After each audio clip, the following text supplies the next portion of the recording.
Zuhud itu apa? Zuhud itu adalah satu buah cahaya yang ada di dalam hati seorang hamba.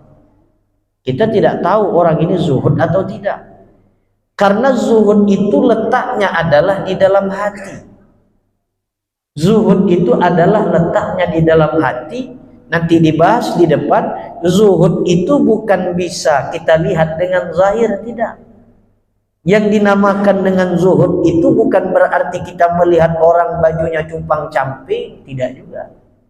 Ada orang yang bajunya cumpang-camping karena memang lantaran tidak ada baju lagi, itulah bajunya. Ya mau tidak bisa dia menjadi orang yang zuhud. Nah, jamaah yang dimuliakan oleh Allah Ta'ala, zuhud itu apa? Zuhud itu adalah satu buah cahaya yang ada di dalam hati seorang hamba, yang mana dengan cahaya itu dia dapat satu, mengenal bahwa betapa hinanya dunia ini. Karena dia kenal dengan hinanya dunia, sehingga dia perlahan-perlahan dengan dunia. Artinya tidak terlalu ambisius sangatlah, tidak terlalu ngebet-ngebet tidak terlalu ngebet-ngebet amat, kata orang Jakarta. Hari ini ada proyek, dapat duit, alhamdulillah. Tidak ada dapat duit, tidak sampai gantung diri. Itu kan tanda bahwa dia tidak ngebet-ngebet kali dengan dunia ini. Kenapa? Sebabnya dia tahu bahwa dunia ini adalah hina. Yang kedua, dengan cahaya zuhud itu dia dapat mengetahui bahwa dunia ini akan binasa. Tidak ada yang hidup di atas dunia ini kekal, dan tidak ada bangunan yang ada di atas dunia ini kekal abadi selama-lamanya. Suatu saat nanti pasti akan hancur dan akan binasa. Dua sudah. Yang ketiga, dan dia mengetahui bahwa betapa dunia ini dilaknat oleh Allah Subhanahu wa Ta'ala. Dia mengetahui itu. Dunia ini adalah dilaknat oleh Allah Subhanahu wa Ta'ala. Maka dia menghindari betul-betul, jangan sampai dia bersahabat, berkawan teman dengan orang yang terlalu mementingkan urusan dunia, akhirnya dia dilaknat oleh Allah Subhanahu wa Ta'ala. Silakan kita berkawan dengan anggota dewan, kita berkawan dengan pejabat, silakan. Tapi awas, jangan terlalu akrab, jangan terlalu menyibukkan diri sehingga majelis ilmu terabaikan. Silakan kita ikut kampanye, tidak jadi masalah, tapi jangan sampai majelis ilmu terabaikan. Karena bila mana majelis ilmu terabaikan, pengajian terabaikan, dan melaksanakan sholat berjamaah sudah tidak bisa lagi, itu dilaknat oleh Allah Subhanahu wa Ta'ala.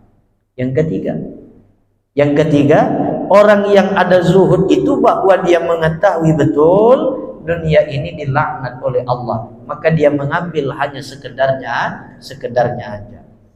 Yang keempat, orang yang memiliki cahaya zuhud di dalam hatinya bahwa dia mengetahui cinta terhadap dunia ini adalah sangat-sangat besar potensinya mendapatkan kesalahan atas diri dia. Orang yang terlanjur mencintai dunia ini akan bermodal menjadi orang yang salah di sisi Allah Subhanahu wa Ta'ala. Dan kemudian yang kelima, fatarakaha wa asaral akhirah, lalu dia perlahan-lahan meninggalkan dunia ini dan dia mementingkan, memprioritaskan urusan akhirat, lalu dia cinta terhadap akhirat. Berarti itulah orang yang memiliki cahaya zuhud. Bila mana yang lima ini ada di dalam diri kita, berarti kita orang yang berkaramat. Berarti kita ini orang wali Allah. Meskipun kita tidak bisa berjalan di atas air, meskipun kita tidak bisa terbang di atas udara, meskipun kita tidak bisa merubah daun menjadi uang, tapi yang lima macam ini ada pada diri kita, tergolong kita daripada aulia Allah, kekasih-kekasihnya Allah Subhanahu wa Ta'ala.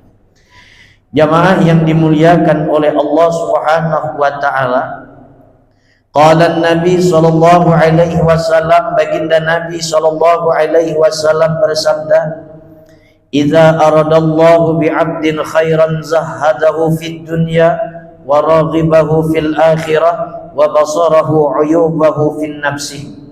Baginda Nabi SAW beliau bersabda, apabila seorang hamba itu diinginkan oleh Allah Ta'ala hamba tersebut menjadi baik di sisi Allah, satu zahadahu fid dunya, Allah zuhudkan dia dengan dunia. Yang kedua wa gharabahu fil akhirah, yang kedua dia sangat mencintai akhirat. Yang ketiga wa basarahu fi uyubi nafsihi, dia pandai melihat aib yang ada di dalam dirinya. Jadi kata Nabi SAW, seorang hamba itu bila mana dikehendaki oleh Allah bahwa hamba ini menjadi orang yang baik di sisi Allah, hati orang itu dizuhudkan oleh Allah, satu. Yang kedua, hatinya itu selalu cinta dengan akhirat, dua. Yang ketiga, dia pandai menyelidiki aib yang ada di dalam dirinya. Jadi dia tidak sibuk menyelidiki aib yang ada di diri orang lain, tidak. Tapi dia selalu menyelidiki aib yang ada di dalam dirinya sendiri.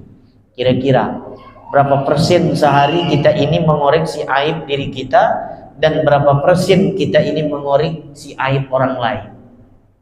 Bila mana kita banyak mengoreksi aib orang lain dan kurang kita mengoreksi aib diri kita sendiri, pertanda berarti kita belum menjadi hamba yang baik di sisi Allah, pertanda bahwa kita ini bukan wali. Jamaah yang dimuliakan oleh Allah Ta'ala, aku tengok Pak Ustadz itu tak betul, aku tengok tuan guru itu tak pakai. Mengoreksi aib yang ada di dalam diri orang, dia paling hebat. Mengoreksi aib yang ada pada dirinya, dia tidak hebat. Berarti tanda dia bukan wali. Bila mana dia ngaku wali, jangan diikuti. Kenapa? Sebabnya mengoreksi aib orang lain bisa, mengoreksi aib diri sendiri tidak bisa. Oh, kalau bahasa Melayu itu apa menyebutnya? Gajah di seberang pulau nampak, apa namanya, semut di seberang pulau nampak, gajah di tepi kain sendiri tidak nampak. Kan aneh.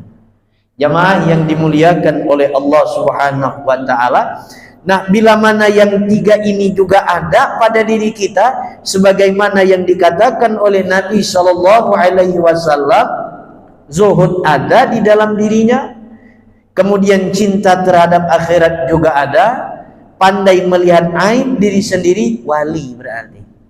Wali. Artinya dia sudah dapat melihat jarak akhirat itu lebih dekat daripada dirinya yang sedang berada di atas dunia. Karamat orang itu karamat. Jadi itu yang dikatakan sejatinya karamat.